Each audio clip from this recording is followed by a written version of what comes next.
반갑습니다. 자, 세웅시에 놀러 왔습니다. 한번 한 말씀 부탁드리겠습니다. 네. 너무 좋고 한키야 최고. 너무 좋습니다. 오늘 너무 배운 것도 많고요. 목사님의 안내 겁나 고맙습니다. 예. 항상 건강하시고 앞으로 사업이 잘 되시기를 또 기도하겠습니다. 예. 선생님도 한번 됐어요? 지금 자, 여기까지 간단하게 이야기 한번 들어봤습니다. 자, 안녕하십니까. 오늘 세린 키리케오로 입문 4주차 강좌를 끝나고 잠깐 세종포행교 들러서 지금 가는 중입니다. 이제 가서 시험을 치고 모든 강좌를 끝낼 예정입니다. 본인 것도 한 컷.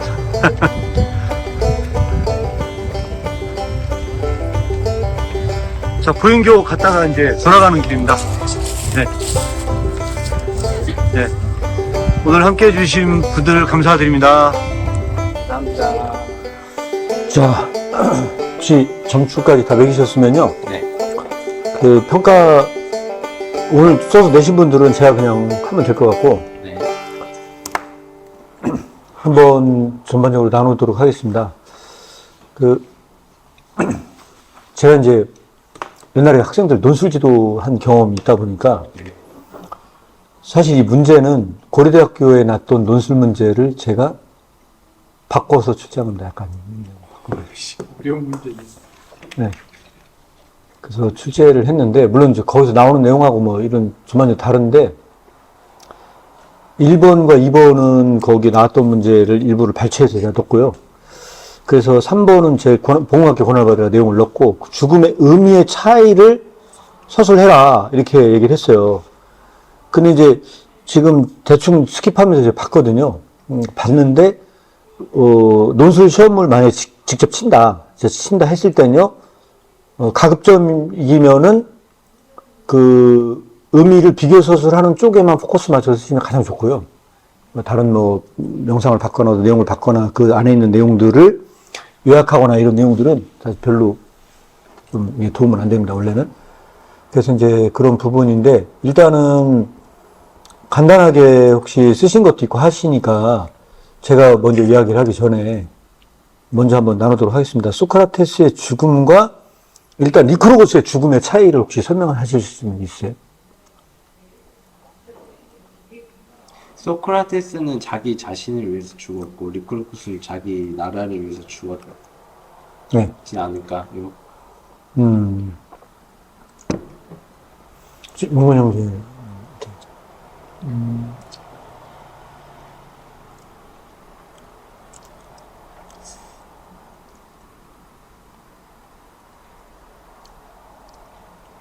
저는 아직 예. 이렇게 그 차이를 네. 그 죽음의 차이 예. 이거에 대해서는 제가 아직 통찰을 못했습니다. 소크라테스의 죽음은 네. 그동안 자기가 계속 그 어떠한 진리를 발견하려고 애를 네. 많이 썼는데 자기는 그걸 모르겠다. 무지의식을 계속 얘기했잖아요. 네. 아테네 시인들한테 다니면서 세파리로서 계속 질문하고 묵과하면서 어떠한 그 네. 이데아나 진리를 찾아가서 애를 써오면서 뭔가를 찾기 위해서 애를 썼는데, 그것이 법정으로 와서 이렇게 부딪힐 때 자기가 생각했던 것이 옳다는 것을 드러내기 위해서 자기는 그 법률에 의한 판단에 의해서 자기가 죽음을 맞이하는, 만약에 그것을 자기가 거부했다면 네. 자기가 지금까지 살아오면서 이야기했던 삼파수로서 가르치고 깨닫게 해주려고 했던 것이 네. 올바른 것이 아니라는 것이 되기 때문에 네. 명예롭게 죽음을 선택한 자기의 어떤 주관적인 철저한 어떤 부정적인 아이러니를 끝까지 고수하려고 그것을 죽음으로써 받아들인 것 같고, 네. 리크루쿠스는 정반대적으로 조국이라는 어떤 큰 공동체, 국가라는 집단, 네. 그거를 위해서 자기가 어떤 그 신탁이라는 것까지 이용해가지고 네. 그거를 나라를 살리고자 하기 위해서 개인을 희생시키고자 하는, 네. 그러니까 주관성을 배제한 네. 집단의 공동체적인 유익을 위해서 자기가 먹지 않고 네. 죽음으로써 국가에 기여하고자 하는 그런 것이 좀 대조적으로 나타나는 것 같아요. 근데 이제 생각이 다른 네, 세 분 다 얘기를 다 들었는데 제가 볼 때는요, 이걸 생각을 좀 더 클리어하게 하기 위해서 좀 누락된 좀 생각이 있는 것 같아서 그걸 끄집어서 올려놓고 한번 생각을 하면 어떨까 싶어요. 어떤 거냐면요, 리크로구스가 만들려고 했던 그 법은 좋은 법일까요? 나쁜 법일까요? 어떻게 생각하세요? 자녀가 나면 그 자녀가 국가 소유가 되고 국가의 처분대로 자녀를 키우고 쓸모가 없으면 갖다 버리고 이런 법이 이게 좋은 법일까요? 어떻게 생각하세요? 스파르타가 만들려고 제정하려고 했던 법 자체가 이게 올바른 법이냐, 우리 이 생각을 해야 되거든요. 그리고 두 번째는 어떤 문제를 얘기를 해야 되냐면요, 리크로구스가 그 법을 상정을 할 때요, 민주적 절차를 통해서 뭐 강압적으로 한 게 아니고 공동체 합의를 끌어냈다는 점이에요. 아무도 그 법에 대해서 반대를 하지 않았어요. 그래서 그 법에 뭐 이게 인문학적으로 얘기하면 절차적 정의에는 아무런 하자가 없어요. 그 법을 만드는 과정은 합법적 절차에서 그 법이 만들어졌다는 거예요. 그런데 리크로우스가 만들려고 하는 그 법이 과연 올바른 법이냐, 우리 이 질문에 대해서 얘기를 해봐야 돼요. 어떻게 생각하세요? 리크로우스가 만들려고 했던 그 법 자체가 올바른 법인가요? 아니면 악법이라고 생각하시나요?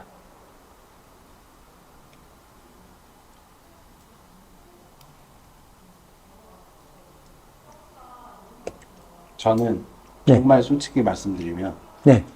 리크로스의 복음이랑 이런 거 상관없다라고 네. 전제를 깔면 좀 괜찮다는 생각이 좀 들어요. 네.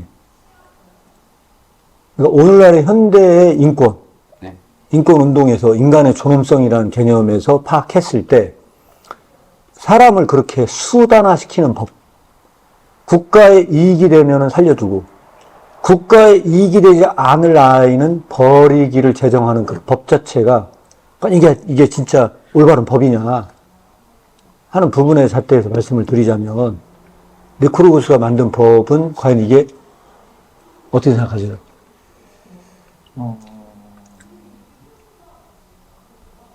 소크라테스는 법을 만들었나요? 그렇지. 소크라테스는 법을 만들지 않았는데 제가 이제 원래는 이런 생각을 할 때 가장 중요한 점은요, 제일 먼저 생각을 할 때 생각을 정리할 수 있는 좋은 방법은요, 새 이야기의 공통점을 찾는 거예요.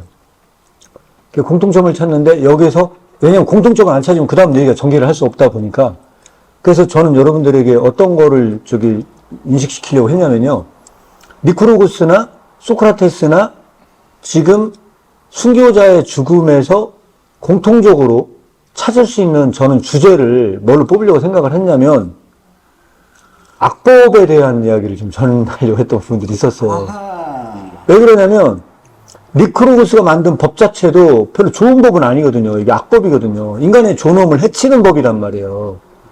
애를 수단화하잖아요. 국가의 이익을 위해서 자기 마음대로 한다? 그 인간은 그럼 도구가 돼버리잖아요. 인간이 존엄성이 해쳐진다는 얘기예요.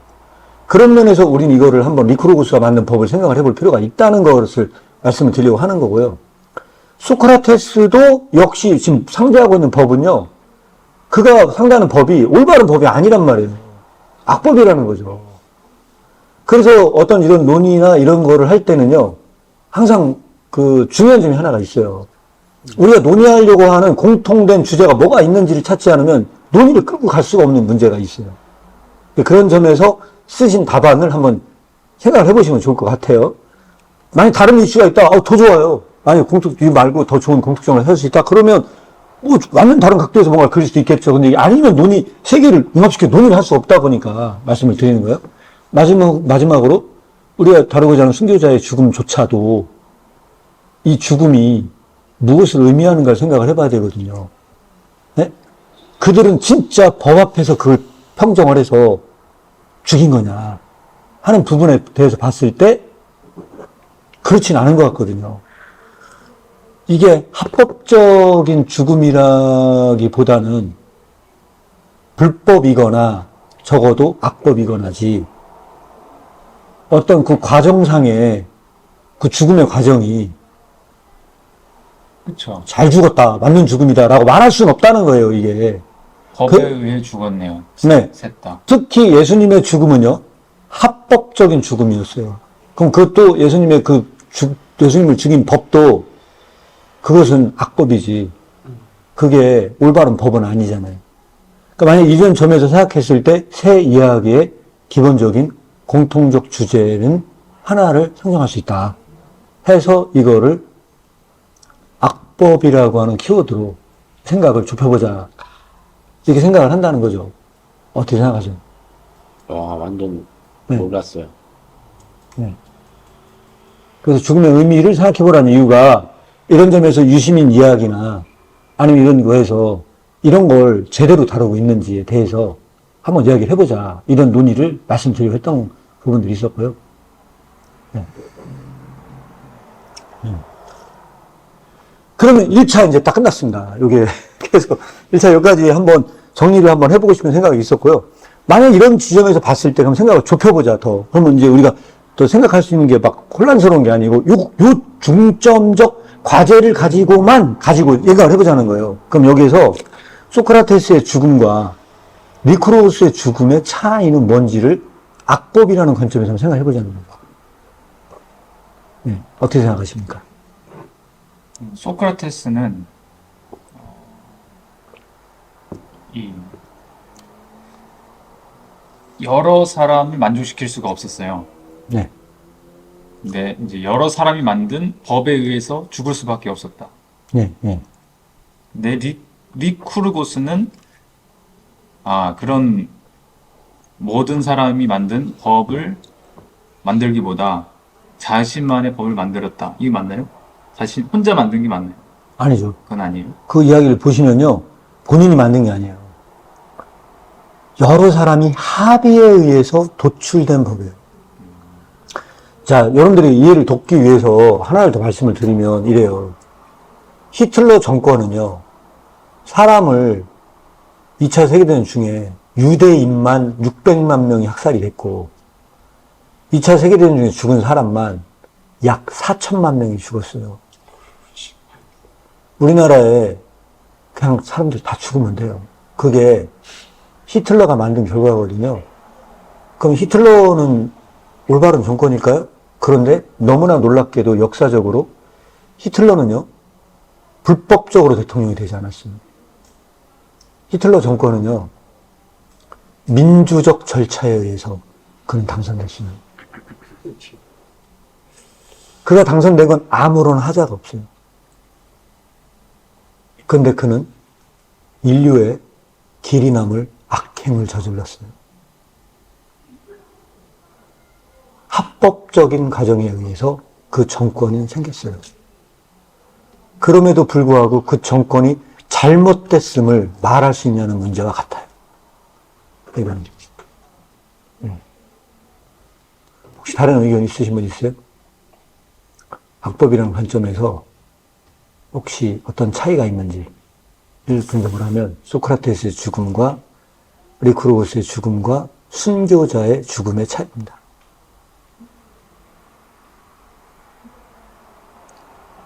네.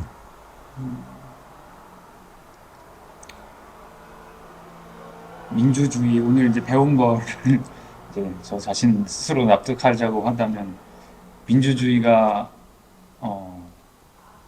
이 헤겔이 지향하는 헤겔의 제자였나요? 누가요? 헤겔의 민주주의가 이제 그 마지막이 민주주의라고 최종적인 마지막이 민주주의라고 아까 했던 것 같은데 그랬을 때 이 민주주의의 오류를 결국에는 그러면 아니다라고 이제 그 라인은 아니라고 판명이 날 수밖에 없겠다. 그래서 여기서 우리가 말하려고 하는 게 뭐냐면요. 다수가 폭력적일 수 있다는 거예요. 다수가. 그러니까 다수의 의견이 항상, 그러니까 민주주의는 다수의 의견에 의지하고 있거든요. 그래서 표를 찍을 때 다수가 원하는 지도자를 뽑는 거란 말이에요. 근데 그게 항상 옳은 답안은 아니거든요. 그렇잖아요. 다수가 무지몽매할 수 있다는 거예요. 그걸 보여준 사건이 뭐냐? 예수 그리스도의 십자가 사건이에요. 다수가 항상 정답은 아니거든요. 근데 다수가 그걸 원해, 사람들이. 예수님을 십자가를 못 받고 저 죄수를 풀어주는 걸 다수가 원하거든요. 그래가지고 그렇게 된 거예요. 네. 그리고 소크라테스의 죽음도 다수의 투표를 한 거예요. 제가 네. 소크라테스는 다수의 그 투표에 의해서 죽었고 네. 리쿠르쿠스는 자신의 선택으로 죽은 게 차이점 아니에요, 그러면? 그거보다 더 본질적인 차이가 있다고 생각해요, 저는. 어떤 거냐, 제 개인적인 생각을 말씀드리면, 소크라테스는요, 그 악법, 합법적으로 도출된 그 악법에 의해서 죽었어요. 네. 리쿠르쿠스는 그 악법을 만들기 위해 죽었어요.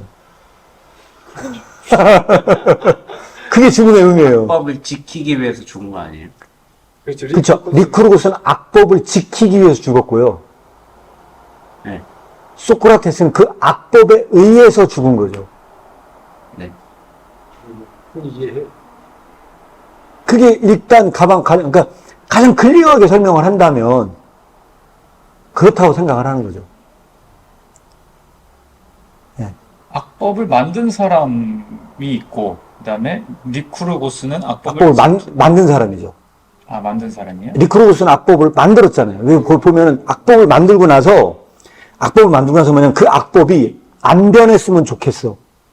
그래서 자살을 한 거예요. 왜? 내가 돌아올 때까지 이걸 고치지 말라 했는데 그 합법적 과정에서 그들이 돌아올 때까지 고치지 않겠습니다 그랬거든요. 그러고 나서 뭐라고 했냐면 속으로 나는 할 일을 다 했다.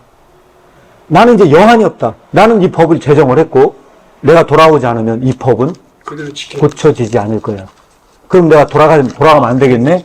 그래서 그는 죽었어요. 법을 잘 지키게 하려고. 그 법을 잘 지키게, 그 법이 절대 변화되면 안 되게 하려고 그는 스스로 자살을 선택한 거예요. 그의 자살의 의미는 그 법을 바꾸지 않게 하는 의미가 있어요. 그렇지. 그러니까 법을 만약에 누가 법을 만들었는데 네. 그 법에 대해서 나도 여기에 목숨 걸고 동의한다 라는 의미에서 자살을 할 수 있고 근데 리쿠르고스는 자기가 만든 법에 안 바뀌게 하려고. 목숨을 걸고 헌신을 한 거네. 그렇죠. 그리고 그는 죽은 거예요. 한마디로 얘기하면 그는 그 법이 절대적 진리가 되길 원했던 거예요. 그렇지. 그런 거죠. 요즘으로 얘기하면 그게 절대성을 갖길 원했던 거예요. 그 절대성은 폭력이었던 거예요. 이걸 우리가 생각을 해볼 필요가 있다는 거죠. 네.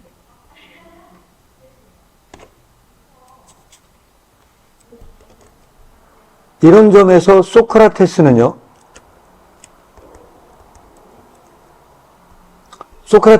주관적 진리를 믿었던 사람인데 그는 전통을 개무시했던 사람이었어요. 전통에 이의제기를 했던 사람이었거든요. 근데 죽을 때는 전통에 의해. 그 전통에 의해 죽은 거예요. 수능했잖아, 죽을 때. 죽을 때 수능한 거예요. 그럼 이건 뭘 의미하냐는 거예요. 그럼 그는 악법에 저항한 게 아니고 악법에 순응한 것인가에 대해서 대답할 수 있어야 돼요. 어떻게 생각하세요? 절대적 법에 의해 네. 그거를 반대하지 않았으니까. 순응한 거다. 순응했다. 다른 의견 혹시 있으신 분? 저는 좀 더 가깝지 않나 네. 생각이 듭니다.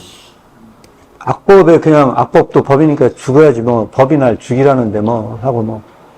네, 난 죽는다. 저 때는 그러니까 몰라서 소크라테스도 네? 그것이 악법인지 적법인지 네. 정말 절대적인 건지 네. 상대적인 건지 그거에 대한 정확한 것을 답을 못 찾았으니까 근데 죽은 것이 아닐까. 소크라테스는 네. 나 죽고 나서 네. 얼마 지나면 니네 알 것이다 이러지 않았어요? 그 확신이 있지 않았나? 소크라테스의 죽음이 원래 아이러니거든요. 네. 키르케고르의 설명에 의하면. 그러니까 이거 여기는 설명 안 나오는데 제가 그 설명을 들으면 이렇습니다. 키르케고르가 생각하는 거는 크리톤이 왔는데 소크라테스가 죽기 직전에 친구를 불러요. 친구를 와보게나. 내가 닭값을 치르지 못한 게 있네. 그러니까 네가 와서 내가 치르지 못한 닭값을 갚아주게나 하고 죽음을 맞이했대요. 킬케고르는 이게 아이러니라는 거예요. 그럼 이게 왜 아이러니인지를 우리 읽어낼 수 있어요. 그죠? 이게 왜 아이러니라고 생각하세요? 이 죽음이 왜 아이러니한 죽음일까요? 그러니까 자기는 의연한 거죠. 죽음을 앞에 두고 네. 의연했잖아요. 두려워하지 않고 네. 그걸 있는 그대로 네. 받아들인 거죠. 자기는 네. 악법에 의해서 죽지만 네. 자기는 불법을 저지르지 않고 정당하게 법을 지키겠다. 네. 내 소신을 지키겠다. 그걸 갚으라고 하는 네. 그런 얘기입니다. 그래서 여기에서 이거를 해석하는 게 너무너무 중요하거든요. 이거 소크라테스 죽음을 해석을 하는 게. 근데 이제 그래서 다른 데서 어떤 나오지 못한 이야기가 뭐가 있냐, 우리 그걸 이제 논의해보자. 이제 그런 측면이 있었고요. 그래서 저는 여기에서 어떤 것이 다뤄져야 되느냐라고 하는 것은 그런 합법적인 법이 얼마나 불법적일 수 있고 얼마나 폭력적일 수 있는지 라고 하는 부분들을 생각을 해봐야 되거든요. 그런데 소크라테스는 도망을 칠 기회가 있었는데도 그러니까 자기는 살 수 있었거든요. 도망을 칠 기회가 있었는데도 불구하고 안 도망치고 그냥 죽었거든요. 왜 그랬냐는 거예요. 이게 여기서 이제 핵심적인 부분이거든요. 그럼 그거는 그냥 아유 뭐 법이 하는데 뭐 그 법을 지켜야 되니까 죽겠다 해서 수능이냐 아니면 이게 저항이냐 이 두 지점의 갈림길에서 해석을 해야 됩니다. 어떻게 생각하세요? 이게 수능이라고 생각하시는 거예요? 저는 이제 네. 죽음만 봤을 때는 네. 수능이다. 네. 뭐 리쿠르고스도 수능 한 거고. 여기서요. 굉장히 전 중요한 측면이 하나 있다고 생각을 해요. 그래서 일반적인 영상하고 다른 점에서 아이러니라는 코드를 읽을 수 있어야 된다라고 생각을 하는데 그건 뭐냐면 리쿠르고스는 어떻게 죽었어요? 그 법이 절대로 변하지 않는 절대적 법이 되기 위해서 자살을 선택했어요. 스스로 죽음을 선택한 거예요. 그런 의미에서 본다면 소크라테스도 어떻게 보면요. 스스로 죽음을 선택한 거예요. 그러니까 어쩔 수 없는 죽음이 아니라 본인이 적극적인 죽음을 선택한 거라니까요. 그게 살 수 있는 기회가 분명히 주어졌는데도 안 가고 안 도망가고 그냥 죽은 거예요. 그런 점에서는 리쿠르고스하고 똑같은 거거든요. 근데 리쿠르고스하고 정확하게 어떤 점이 다른 점인가를 찾는 것이 굉장히 중요한 포인트 중에 하나인데 네. 차이점이요? 네.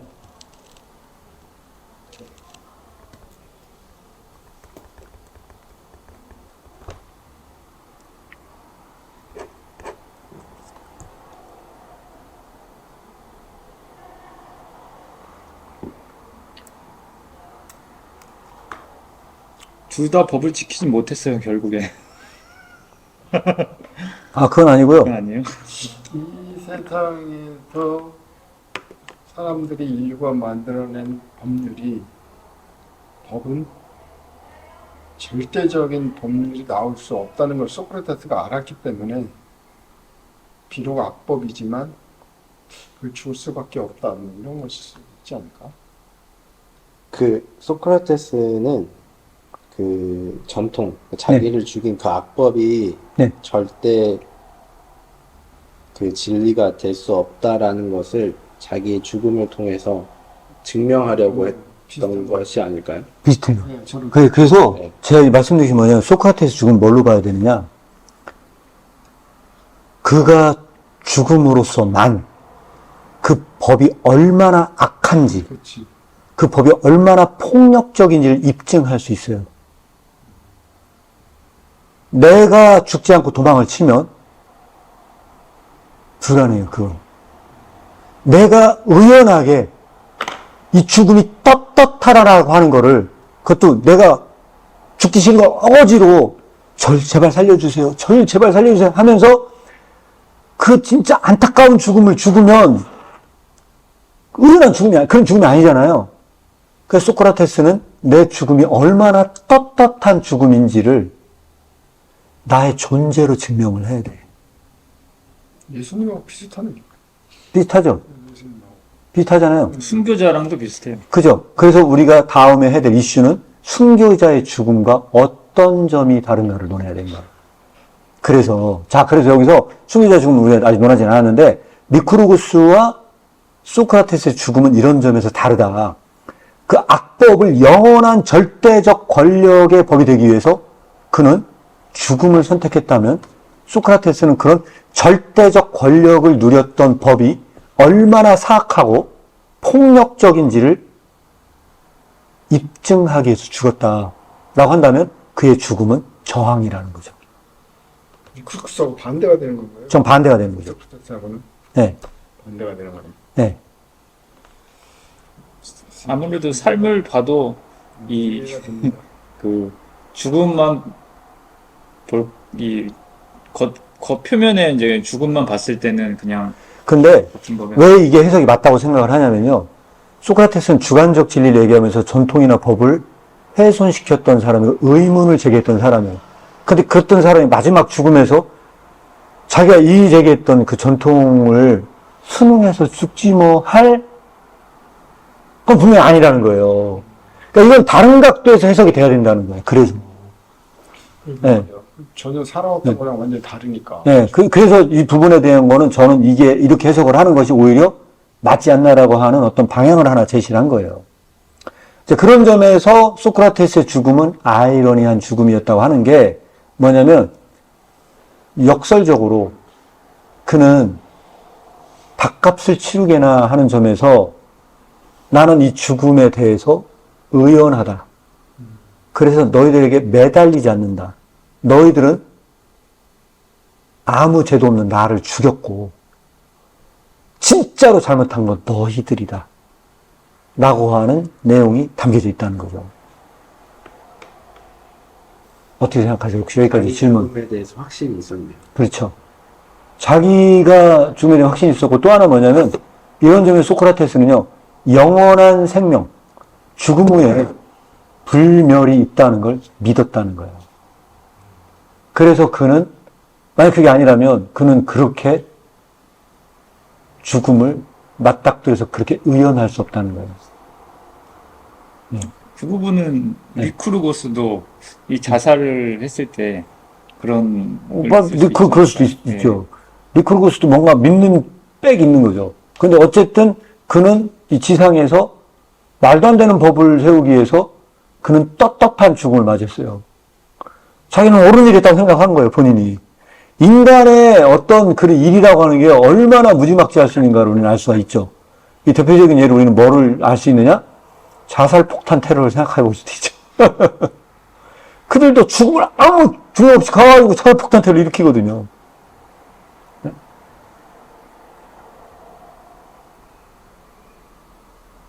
자, 우리가 시간상 또 하나 더 질문을 해야 됩니다. 마지막. 그렇다면 여기서 순교자의 죽음과, 여기서 대비할 거는, 워낙 순교자의 죽음과 리쿠르고스의 죽음은 워낙 차이가 있기 때문에 더 이상 논할 필요도 없을 것 같고, 소크라테스의 죽음과 순교자의 죽음은 비슷한 것처럼 보여요. 그럼에도 불구하고 어떤 차이가 있는지를 혹시 말씀해 주실 수 있어요? 공통점을 우리가 찾았어요. 어떤 악법이나 잘못된 법의 문제로 인해서 이 사람들은 죽음을 맞이했다. 그렇다면 이 죽음은 어떤 의미의 차이가 있는가? 순교자와 소크라테스요? 네, 네. 두 개의 공통점이라 하면 아까 말한 것처럼 이렇게 네. 악법이 그 죽음을 통해서 절대적이지 않다라는 걸 증명한 네. 것에 대한 공통점이 있는 것 같고 네. 차이점이라 하면은 소크라테스는 복음을 몰랐다. 복음을 위해서 죽진 않았다. 네, 네. 그리고 순교자는 결국에는 그 복음이라고 하는 절대적인 목표가 있었다. 네. 예, 차이가 있지 않을까 생각이 들었습니다. 예, 혹시 또 다른 분 있으신가요? 그러니까 소크라테스는 절대적 법에 그 순응하는 것처럼 보였지만 그의 삶을 보면 아니었다. 였는데 순교자는 절대적 법에 의해 순응하는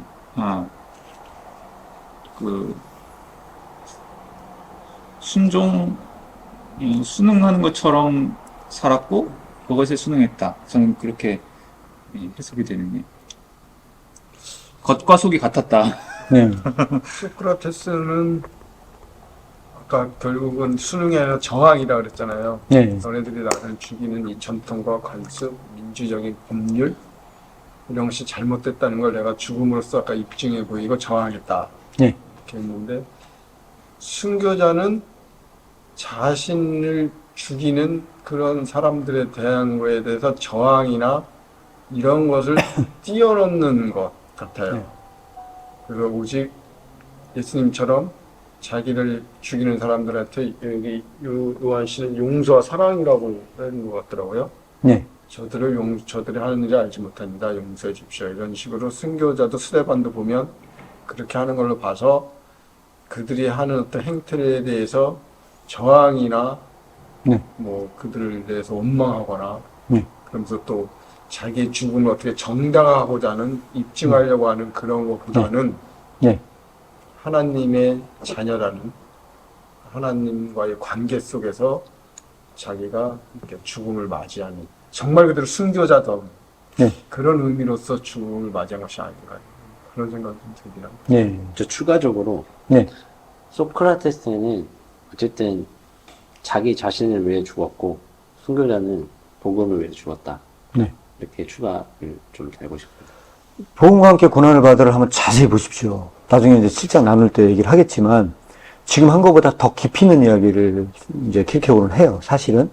그래서 요런 이야기들은 그동안에 있었던 EBS나 이제 그런 이야기들과는 좀 다른 이야기이기 때문에 오늘 기독교의 복음에 저는 이게 핵심이라고 생각을 하거든요. 개인적으로. 그래서 비교를 한번 해보라고 말씀을 드린 거예요. 그래서 지금 말씀한 거에 추가를 해서 말씀을 드리면 어떻게 말씀을 드릴 수 있냐면 가장 중요한 핵심 키워드 소크라테스는요 의로운 죽음이었습니다. 다른 말로 얘기하면요 그들을 죽인 자는요 소크라테스의 적이었습니다.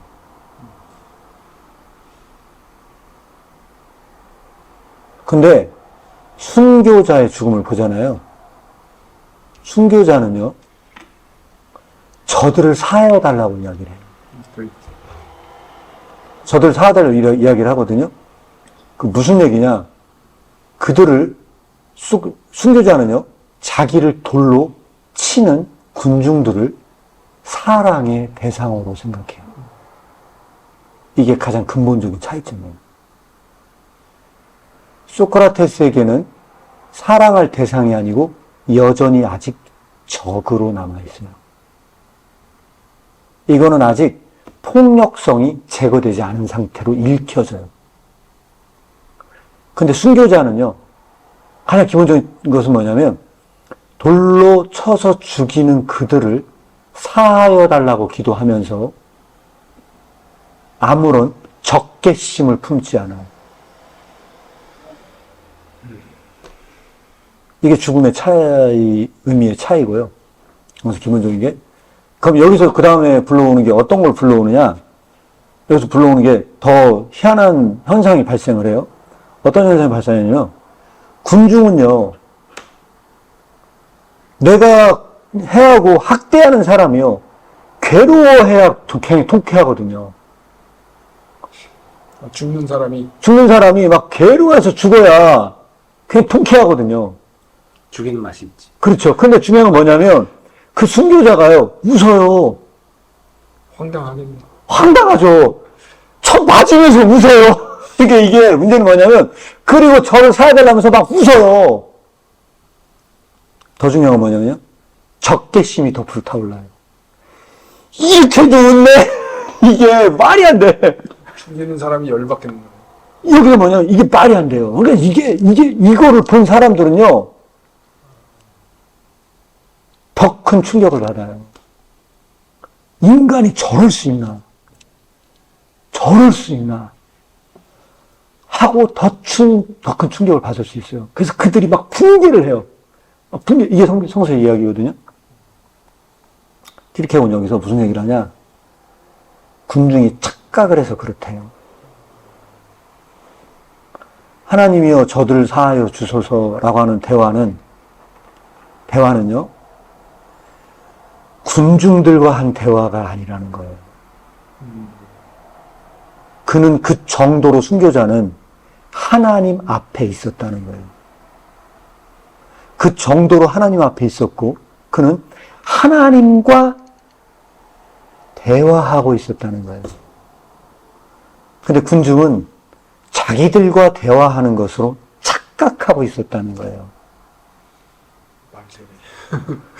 그런데 순교자는 진짜 하나님과 함께 있었고, 그렇기 때문에 그들의 미움을 볼 수 없었다는 거예요. 그는 하나님과 볼 수 있었기 때문에 적개심을 품을 수가 없었다는 거예요. 그 정도로 그는 하나님 앞에 매달려 있었다는 거예요.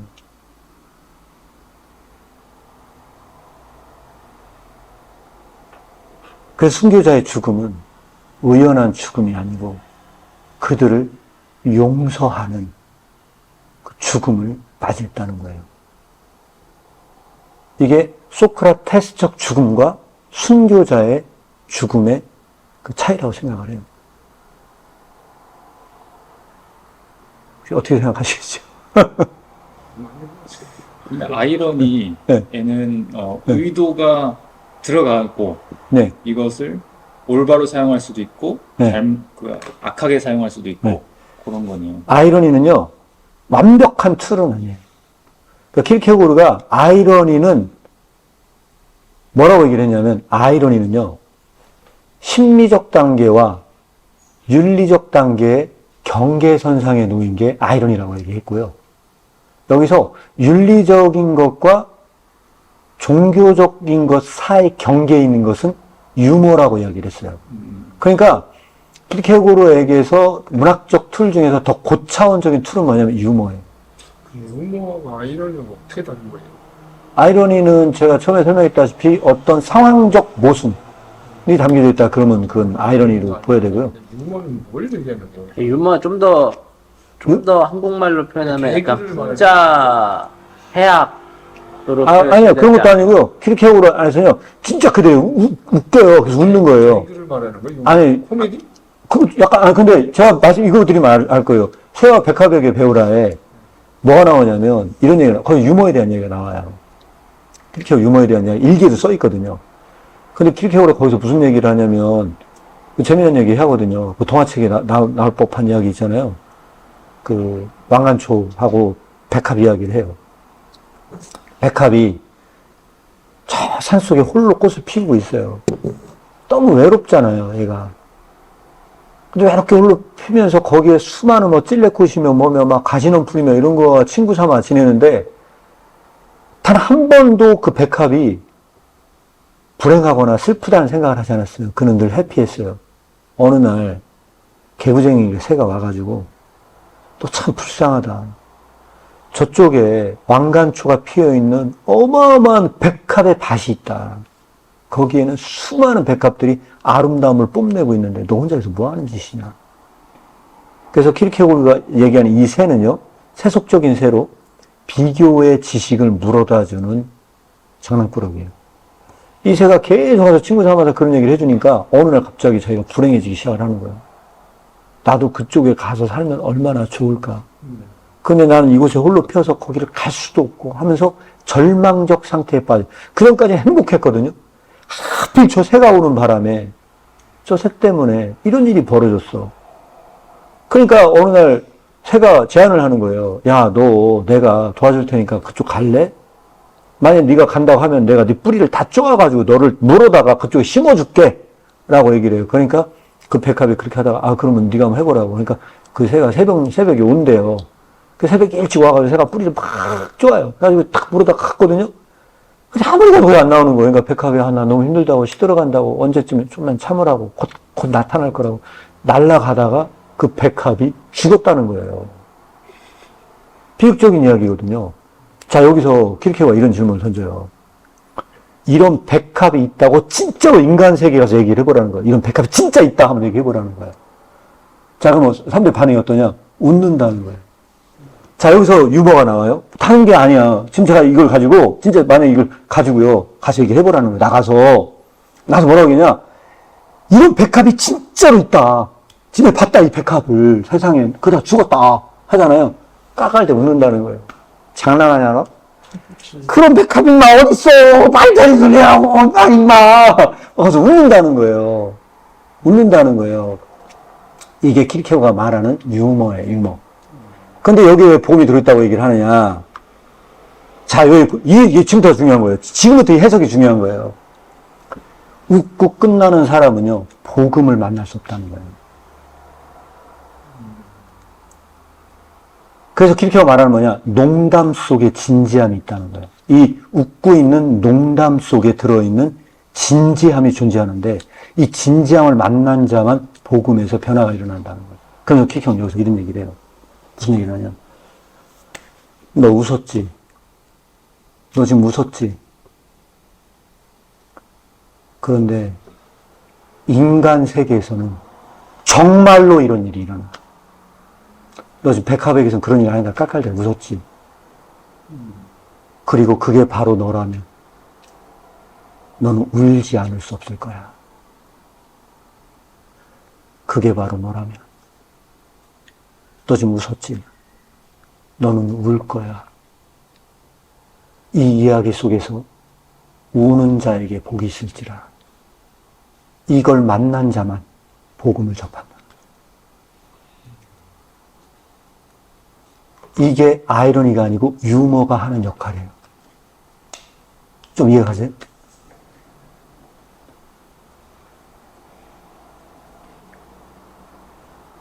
본질적인 이 그런 메시지. 더 본질은 유머 속에 들어있다는 거예요.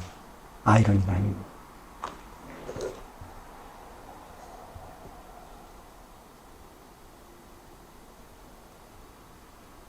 절대적인 어떤 진리에 관련된 아이러니도 어떤 진리를 전달하기 위한 수단적 역할은 될 수 있어요. 근데 그건 좀 한계가 있어요. 이걸 어디서 얘기하냐? 킬케고르의 아이러니 논문의 결론부에 얘기를 하고 있어요. 유머의 한계를, 아이러니의 한계를 극복하기 위해서 유머가 필요하다. 유머. 이미 청년의 나이 때에, 이게 대학교 논문이잖아요. 청년의 나이 때 이런 생각을 하고 쓰고 있었던 거예요. 기독교의 진리를 담아내기 위한 유머의 과제. 이런 걸 쓰고 있었던 거예요. 킬케고르 유머집 있나요? 킬케고르 유머집은 별도로 없고, 하나 이렇게 그거를 하나 모은다면 하나에 유머집 나올 만한 다시 또 글이 있을 거예요. 그러니까요. 그래가지고 네. 그 중에 하나가 뭐가 있냐? 샤 백합에 관련된 글이에요. 들 백합화 새를 보라. 왜? 너희의 선생이다. 라고 할 때 대학 교수로 임명된 자가 새라는 거예요. 그래서 사람들한테 가서 너의 선생이, 너의 교수님은 너의 새야 하는 그 순간 웃는다는 거예요. 사람들이 웃는다는 거예요. 왜 웃냐? 그럼 왜 웃냐? 이건 마치 뭐와 같냐? 꼬마에 데려다 놓고 오늘 교수님은 여기 꼬마 아이입니다 하는 거와 똑같다는 거예요. 그러면 어른은 딱 보고서 장난을 지금 내 선생님, 나 제가 무슨 선생이야? 저 하등의 니물 같은 게 인마 내가 보고 근데 복음은, 그래서 복음이 뭐냐? 진짜 복음은 웃긴다는 거예요, 처음에. 이게 뭐냐면, 말도 안 되는 게 무슨 선생이야. 지금 장난하냐? 웃긴다는 거예요. 복음은 기본적으로 웃긴다는 거예요. 그런데, 웃겨요. 기본적으로 웃겨. 웃기는데 뭐냐면, 웃고 끝나는 사람은 복음을 만나요, 못 만나요? 못 만나요. 귀는 있으나, 듣지 못하는 귀를 가진 자예요. 그런데 그 새가 진짜로 선생이 되어야 한다는 걸 자기가 마음으로 받는 그 순간은요. 웃음이 사라져. 웃음이 사라져요. 이게 얼마나 심각한지를 알아요. 그때 이런 얘기를 해요. 어떤 얘기를 하느냐. 왜 복음은 예수님이 운다는 얘기는 있는데 웃는다는 얘기가 없냐. 복음은 예수님이 우시는 장면이 있지 않냐. 그런데 왜 웃는 장면이 없냐 하는 놈들은 좀 생각을 잘 못해서, 이거를 심각하게 생각을 못해서 그렇게 얘기를 했다는 거예요. 킬케고르는. 왜 그러냐? 들의 백합화 공중의 새를 봐봐라고 얘기했을 때는요, 그분이 스스로가 어떤 죽음을 맞이해야 할지를 다 아셨다는 거예요. 본인이 나중에 어떻게 잔인한 죽음을 맞이해야 할지. 그래서 거기서 그렇게 설명을 해요. 백합이 오늘 활짝 꽃을 피우지만 내일은 잔인하게도 아궁이에 던져서 타서 죽어야 해. 만약에 네가 백합처럼 내일 아궁이에 던져서 타서 죽어야 된다면 너는 오늘 꽃을 활짝 피울 수 있냐는 거예요. 어떻게 생각해요? 내일은 내가 잔인하게 아궁이에 타서 죽어야 돼. 근데 오늘은 내가 백합처럼 아름다운 꽃을 피울 수 있냐는 거예요. 여기서 킬키가 무슨 얘기를 하냐? 주님께서는 나면서부터 그런 상태인 것을 아셨음에도 백합처럼 꽃을 피우셨다는 거예요. 근데 그분께서 들의 백합과 공중의 새를 봐봐 했을 때 너는 그게 그렇게 웃기냐는 거예요. 자, 그게 무슨 얘기예요? 그 주님께서 그의 실존 속에서 그런 아픔 속에서 그가 새와 백합을 보라고 말했을 때 너는 그 이야기가 그렇게 웃겨? 너 웃기냐? 너 정말 웃기냐?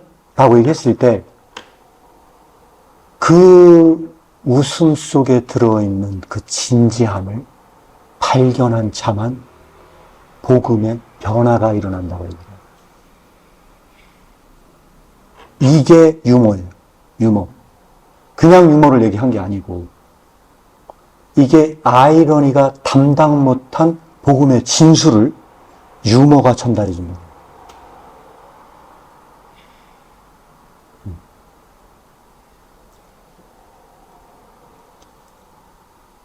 오히려 아이러니가 좀 더 풍자해하게 가까운 것 같아요. 맞습니다. 얘기 들어보니까.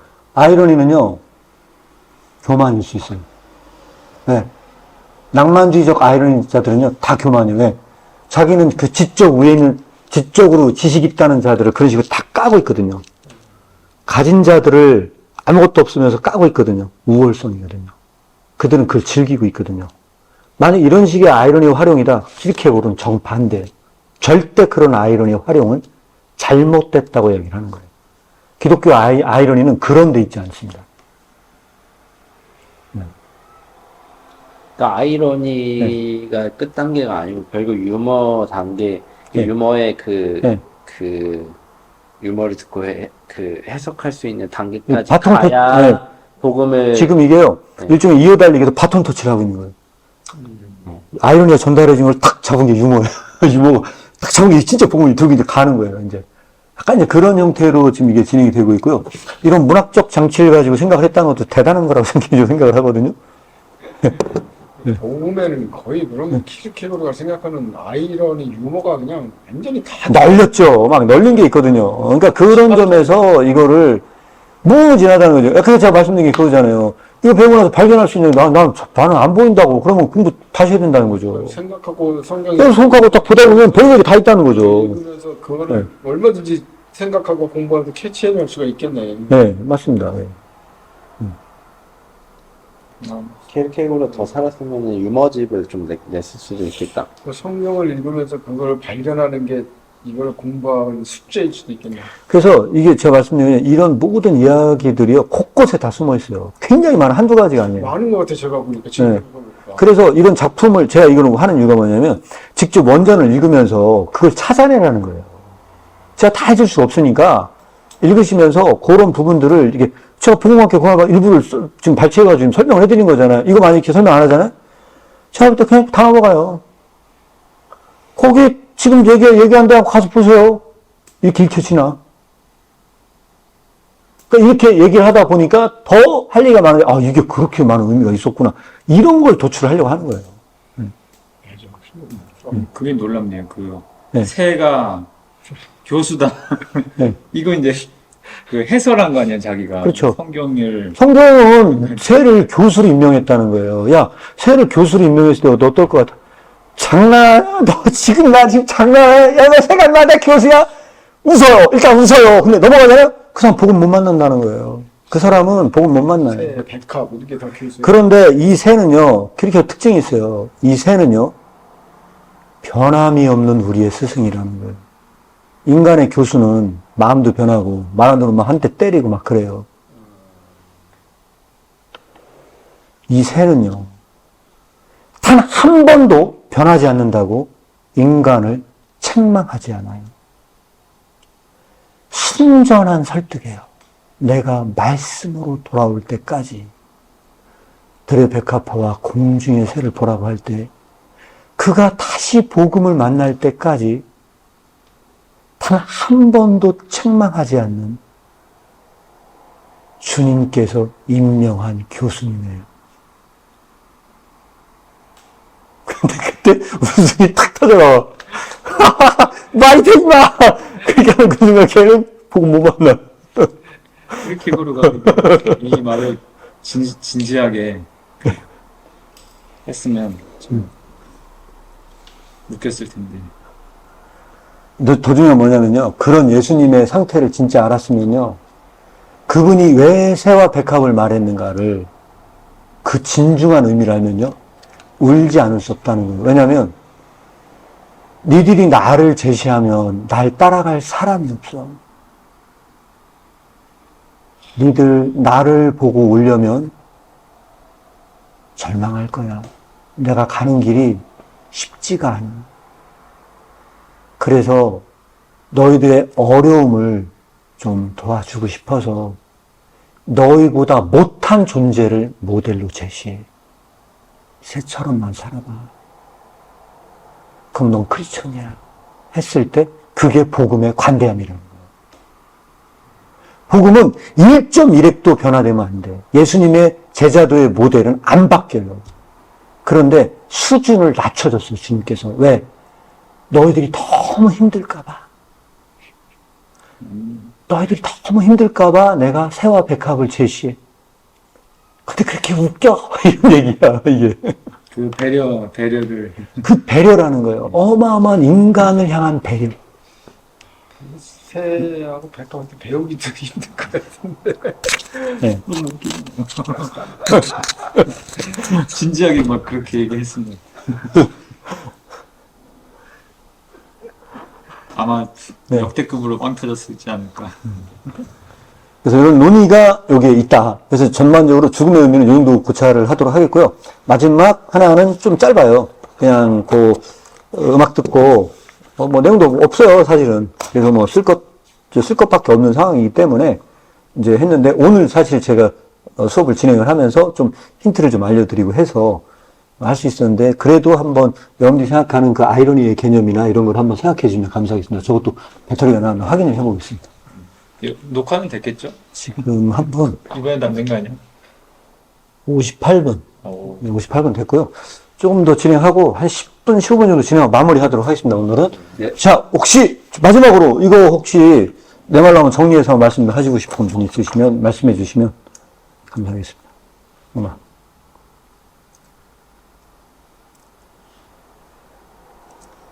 이분 류요한 씨는 예. 요즘에 우리 젊으신 분들이 이제 결혼하기도 힘들고 애 낳으면 또 살기 힘들고 예. 이런 걸 가지고 얘기를 하면서 정부 정책이라든가 뭐 출산율 높이는 거 뭐 이런 걸 막 얘기하는데 그거를 젊은 애들이 그건 네 생각이고 정부 정책은 당신네들 생각이고 네. 우리는 그래도 결혼 못해. 우리는 그래도 애 안 낳아. 그건 네 생각이 뭐 이런 비유를 들어서 쓰셨더라고요, 이분은. 예. 그래서 그런 내용으로 쓰신 것 같아요, 이분은. 아무튼 네. 그런 걸 가지고 어떤 상대주의 네. 그런 걸 쓰신 것 같아요. 저는 어떻게 썼냐면 너무나 우리 한국 현실에서 젊은 네. 친구들이 결혼해서 생계를 유지하고 애 낳고 뭐라고 살아가기 기억이 너무 힘드니까 네. 너무 힘드니까 그걸 회피하기 위해서 네. 현실적으로 살아가는 걸 회피하기 위해서 그냥 나의 스스로가 만족하겠다. 아까 그 낭만주의, 등대 낭만주의, 상대주의처럼 그런 식으로 젊은이들이 생각해서 나는 내대로 살겠다. 넌 결혼해든 말든 애 낳든 니네들 생각이고 나는 내대로 살겠다. 네. 이렇게 해가지고 그 음악이 나온 것 같은 어떤 현실 도피적인 것으로도 생각이 들었고 네. 그러면서 한편으로는 또 뭐 이렇게 대기업 들어가길 바라고 공무원 시험 되길 바라고 이런 그런 걸 오히려 되면 또 좋아하는 그 뒤로는 또 어떤 그런 이중성을 나타내는 네. 그런 음악으로 저는 생각에 네. 그렇게 써긴 썼거든요. 네. 그렇게 썼습니다. 저는 네. 이중적이다 이거죠. 나는 이렇게 네. 그 노래 네. 사람들이 이중적이다. 네 생각 따로 있다면서 겉으로는 아니지 않냐. 너도 네. 삼성그룹 같은 대기업 가고 싶고 공기업 가고 싶고 네. 공무원 되고 싶고 막 그런 네. 거 아니냐. 네 맘대로 살지 않지 않냐. 현실적으로. 네. 그러면서 겉으로는 뭐 그냥 그런 척하면서 속은 아니지 않냐. 이렇게 썼었어요. 돈 좋아하지 않냐? 그런 거죠. 네. 그렇게 썼는데 네. 제 생각입니다. 네. 혹시, 저는 그러니까 이게 저 사실 추석 연휴 때 여유롭게 보면서 이제 써서 기억이 안 났는데 보니까 이렇게 썼네요. 그 보편적이고 객관적인 그러니까 저도 약간 그 포스트 모더니즘의 성격을 가지고 있다, 상대주의적인 느낌을 가지고 있다고 적은 것 같아요. 네. 그런데 그 장기하가 저는 그 약간 유머러스하게 그 절대 진리와 보편과 전통한테 유머러스하게 음악을 좀 네가 뭘 알아? 라고 제시한 것 같다 라고 이렇게 적었네요. 네. 그런 거 같은데 뭐. 네. 자, 우리 문근 님도 한번 그냥 생각을 말씀해 주시면 감사하겠습니다. 되게 어린애가 네. 그 어리광 부리는 네. 그렇게 이제 저는 들렸고 네. 그렇게 생각하게 된 계기는 누구나 이제 어렸을 때가 있고 네. 나이가 먹고 이렇게 하는 이제 과정 중에서 이런 거를 들으면 이제 아 나도 저랬지 나도 엄마가 뭘 알아 그렇게 이제 사춘기 때 했던 이제 생각들이 나면서 아 이거를 이제 뭔가 진지하게 말하려고 하는구나 여러 가지 이제 자기 나름대로 해석해서 이제 노래가 이제 감동이 많은 사람한테 감동이 되려면 이입이 돼야 되잖아요. 자기가 아, 저 사건 이제 내가 겪었던 거야. 네. 나도 저랬어 하면서 하면 그런 거 이제 공감이 돼야 되는데 그런 걸 공감을 잘 끌어내잖아요. 네. 이 서철호님은 남의 말을 경청할 수 있는 자가 되라. 어떤 이런 이제 결과적으로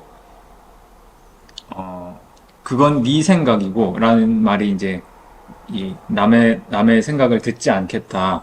이런 이제 벽을 치는 건데 정작 이 사람은 대중들과 소통하고 있다는 거죠. 이렇게 잘. 그러면서 남의 말을 경청할 수 있는 자가 되라라고 말한다. 이게 아이러니다. 라고 쓰셨죠. 이 반대적으로. 예. 자신을 돌아보라. 이런 식으로. 네, 여기까지 좀 들어봤는데요. 제가 이제 사실은 이거를 출제하려고 했던 이유 중에 하나가 이번 과하고 관련이 있을 것 같아가지고 사실 그런 생각 갖고 출제를 했어요. 그래서 이제 독일의 낭만주의 아이러니와 이거를 좀 가능하면 이제 매칭시켜서 설명을 좀 하면 어떨까 싶은 생각. 정답은 없어요. 정답은 없고. 그래서 저는 이제 그런 생각을 가지고 일단 출제를 했고, 그렇다 보니까 요즘 젊은이들 사이에 특히 저분의 음악을 듣잖아요. 그러면 이거 말고 다른 노래도 있어요. 다른 노래도 있는데 뭐냐면 부럽지가 않아요. 나 부럽지가 않아. 나 아무것도 부럽지가 않아. 막 그런 얘기 하거든요. 차라리 그 낭만주의로. 네, 그러니까 제가 그래서 말씀드린 거예요. 난 하나도 안 부러워. 난 하나도 안 부러워. 그러면서 100만 달러 갖고 있어? 난 하나도 안 부러워. 막 이제 그런 얘기 해요. 그래서 그 음악으로 하면서 나중에 콘서트장에 사는 거 보면요. 줄을 달아가지고 위로 쫙 상승을 해요, 얘가. 하나도 안 부러워 하면서 위로 쫙 날아올라요. 날아올라. 나 돈 없어, 막 이러고 막 그러거든요. 진짜 제가 이걸 넣으려고 했던 이유가 딱 보면서 독일의 낭만주의 아이러니스트다. 정확하게 딱 보이는 거예요. 그게 보이는 거예요. 싸구려 커피를 마신다. 그 노래도. 네, 그러니까 이게 뭐 어떤 거냐. 부르주아를 저걸로 까. 가진 자를 까요. 너 벤츠 타고 다녀? 하나도 안 부러워. 하나도 안 부러워. 이제 그렇게 하잖아요. 그 순간 뭉갠 거거든요. 가진 자를 뭉갰잖아요. 난 아무것도 없어. 아무것도 없어. 그런데 나 니들 하나도 안 부러워. 그 자체만으로도 이미 가진 자에게 어떤 권위나 이걸 다 훼손시켜. 마치 그 사람한테는요, 대통령이 가서 딱 있어도 나도 하나도 안 부러워. 막 그럴 것 같아, 느낌.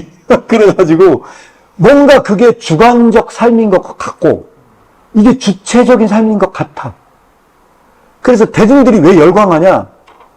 자기도 똑같거든. 그렇게 하고 싶거든. 그렇죠. 제가 얘기하는 그런 거예요. 뭐냐면, 감정이- 자기는 지금 직장 생활하면서 맨날 당했거든요. 아, 죄송합니다. 일반적인 듯이. 네, 죄송합니다. 난 부럽거든. 난 부럽거든요. 솔직하게. 솔직히 부럽거든요. 일반적인- 그래서 뭐냐, 왜 아이러니냐? 이거는요, 일반적인 사람들이 실제로 그런 삶을 살지 못하면서 열광을 해요, 그거에. 억눌린 억압적 스트레스를요, 그렇지. 거기서 해방구를 찾지 않았나 하는 현상적 해석이 나올 수가 있다. 앞으로 이거에 더 뜨면 뜰수록 우리 거꾸로 해석을 해야 됩니다. 이 노래가 더 뜨면 뜰수록 거꾸로 해석해야 되는데 얼마나 눌린 게 많으면 힘들면 그러면 얼마나 세상에서 세속적 세계 속에서 눌린 게 많으면 저게 뜨겠냐 하는 역발상적인 해석이 필요하다고 전 개인적으로 생각을 해요. 아, 그 노래를, 그 대중음악을 통해서 네. 사회를 해석한다 이거죠? 그렇죠. 네. 그래서 이런 해석을 내놓을 수도 있지 않겠냐 하는 어떤 가능성을 말씀을 드리는 거고요. 그때 그럼 우리는 어떤 역할을 해야만 하느냐. 이 음악이 뜰 때. 교회는 우리는 교회는. 우리가 말하는 거 지칭하는 교회라는 그렇죠. 이 교회고 지체도 똑같이 그런 일을 당하고 있을 때, 아까 홍준호 선생님께서 말씀해 주신 것처럼, 우리도 거기서 그대로 안 섞일 것 같거든요, 느낌이. 그럼 그 사람들이 볼 때, 세속적인 세계 속에 있는 사람들이 볼 때는 똑같은 부류를 하는 거죠. 제가 볼 때. 그러니까 소크라테스 시대에 소크라테스나 소피스트나 동급으로 취급을 했단 말이에요. 같은 놈이라고. 그래서 소크라테스가 이게 형벌을 받은 이유 중에 하나가 너 소피스트 아니냐. 네. 너 소피스트잖아, 임마. 너 지금 걔들처럼 돌아다니면서 사회를 혼란시키는 거잖아, 지금. 이런 거거든요. 그러니까 중요한 건 뭐냐면 이런 거예요. 아, 젊은 애들은 그렇다 치고, 아, 젊은 애들은 그렇게 하면서, 권력에 반항하고 그런다 치고, 선생님은 지금 이사고, 직장에서 이렇게 하고, 나이 있고 한데, 아니, 무슨 애도 아니고 지금 뭐 하는 거야? 이렇게 보여줄 수 있다는 거예요. 크리스찬이. 왜? 크리스찬이 그들과 동급 취급을 당한다는 거죠. 그럴 수 있다. 이게, 하는 행동이 비슷해 보인다는 거죠. 그럴 수 있다는 거예요.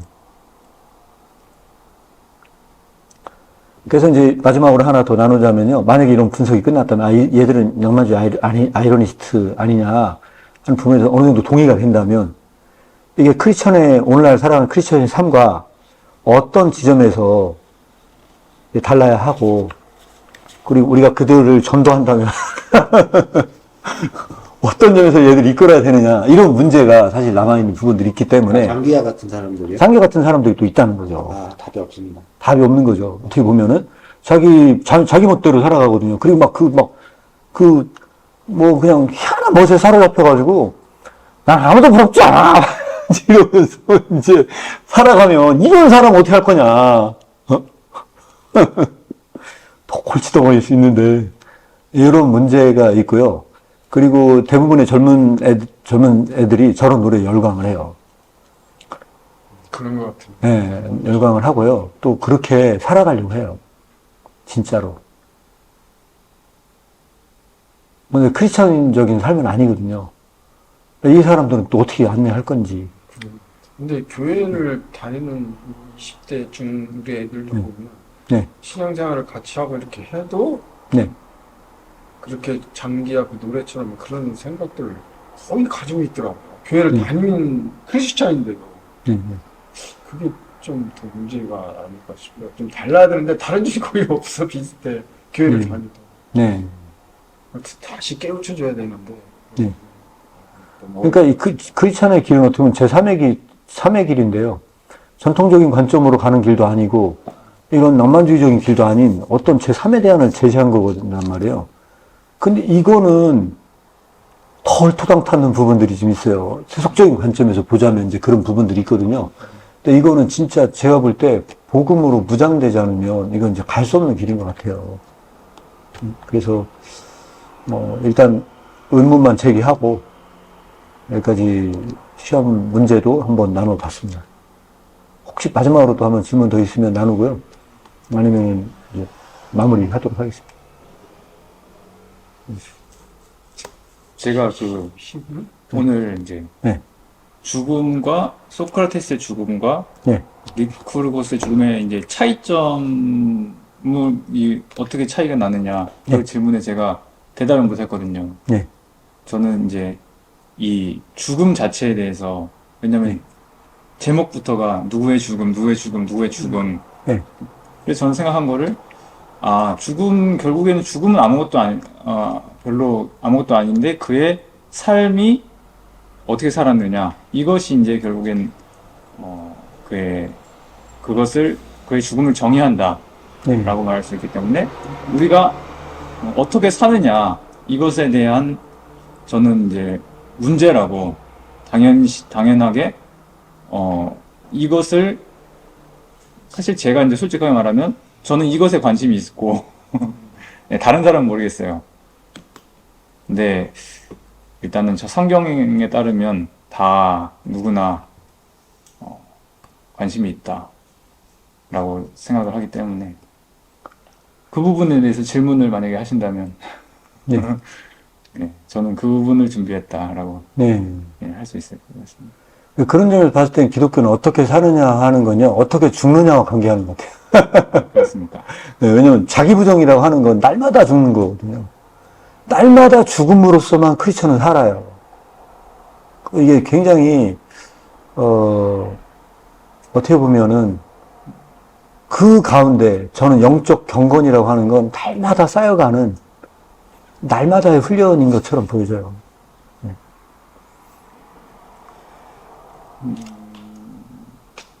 제가 이제 어제 네. 이제 금요일 기도회를 봤거든요. 고신 쪽에 이제 처음으로 네. 고신 쪽에 이제 목사님의 설교를 들었는데 그분들은 겉으로 이게 많이 없어요. 그냥 오직 그냥 말씀만 네, 네. 가지고 그런 이제 깊이감만 이제 있는 부분인데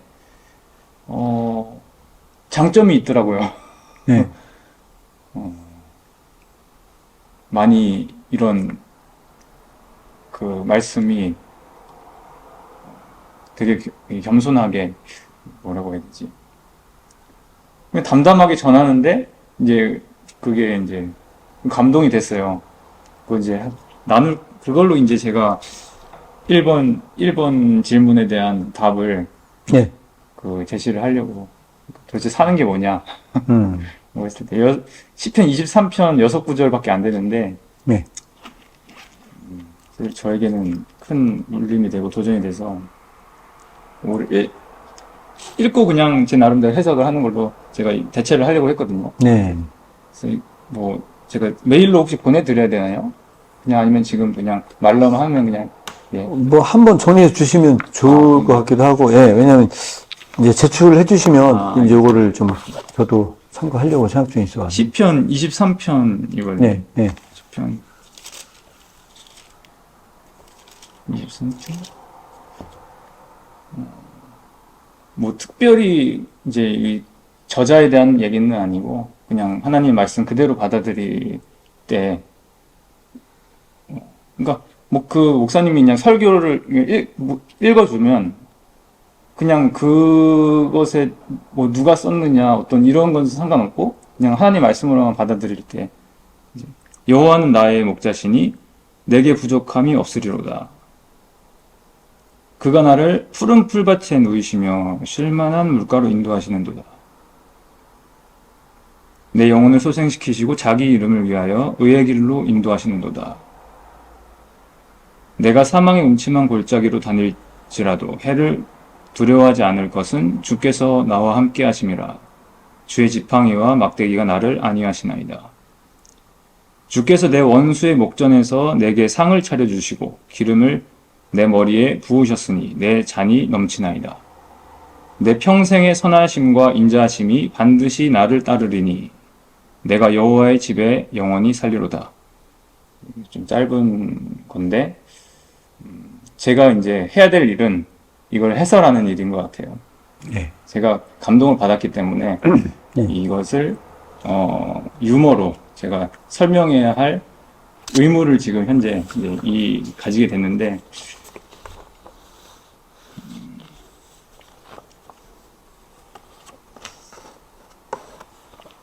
사실 두렵고 떨려요.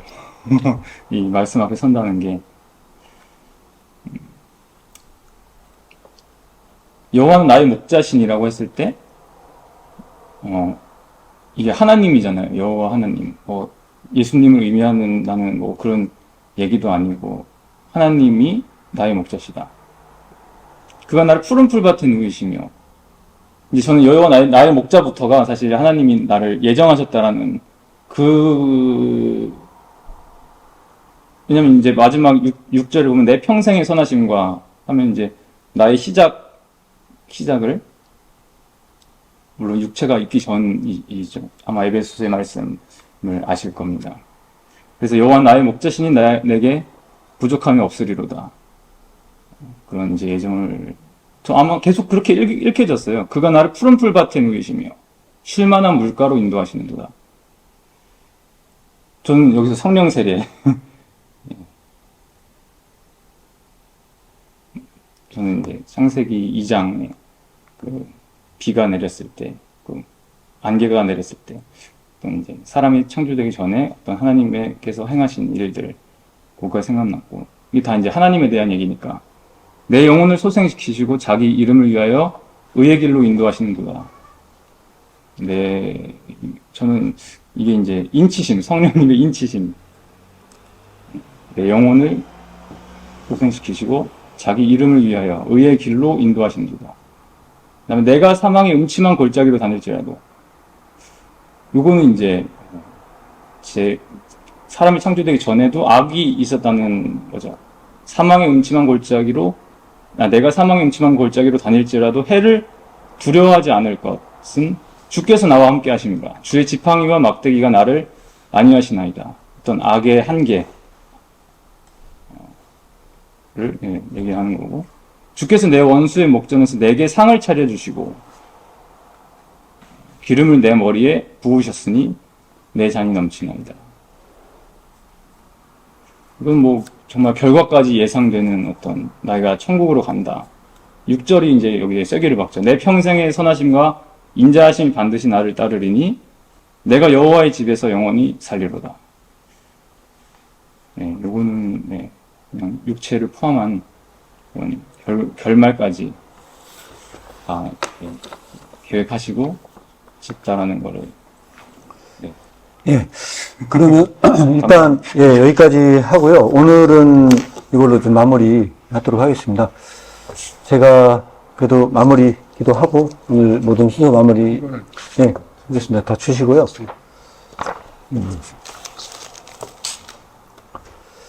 기도하겠습니다. 주님, 오늘 이렇게 늦은 시간까지 또 함께 하시고 오전부터 또 여러 가지 이야기로 나눌 수 있게 하시면 감사합니다. 이 과정을 통해서 더욱 하나님의 말씀을 보고 이해하는데 이해가 더욱 증가되게 하시고 또 하는 모든 사역과 일과 가정 위에 주님의 은혜가 더욱 넘치게 하여 주시옵소서.